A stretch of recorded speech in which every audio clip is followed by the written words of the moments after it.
The richest man of human history made pilgrimage across Africa, and the hospitality he received, he repaid completely disproportionately because he was so rich. Now, what this means is he was walking with all of his stuff across Africa, and say a hot dog salesman was saying, "Hey, King, would you like to try this?" And he ate it, and he thought, "Oh, this is good, well done. Here's your payment, here's a sack of gold."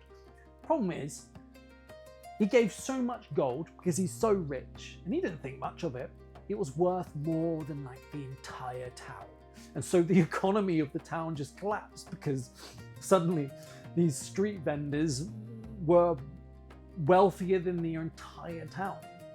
So the reason that he was so rich was because he owned basically all of the gold mines, but he also owned something that was worth its weight in gold: salt. Now, salt was used to preserve food, and you need to preserve food back in those days because they didn't have refrigerators, so anything that could make your food last longer was invaluable. So it was literally worth its weight in gold. That's where the word salary comes from. Sal being Latin for salt. It was so precious, and this man owned not only the gold mines but the salt flats. These are hundreds of kilometers of dried up seabed.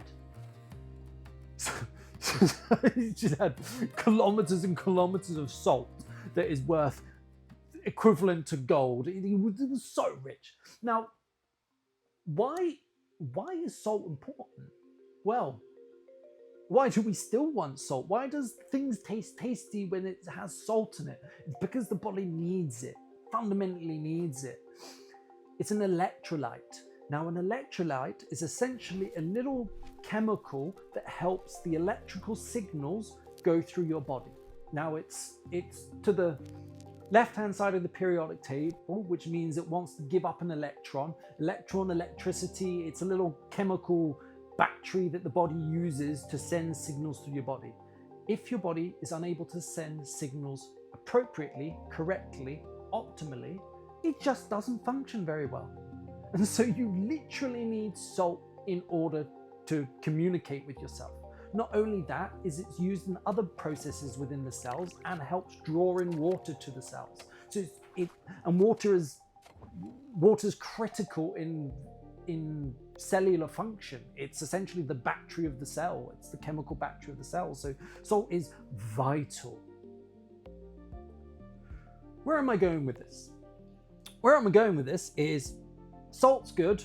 Salt's really healthy. You're probably not eating enough salt. Please throw some salt into the water that you're drinking. Get used to the taste. It will hydrate you far, far better. And as always, support me however you can. Suggest things you like, suggest things that I can improve. Share this information with someone that you know isn't having enough salt, especially if they're doing a lot of exercise. They'll probably be deficient in salt. If you're doing vigorous exercise, like up to 4 grams, like not a tablespoon, a teaspoon of salt a day would be ideal.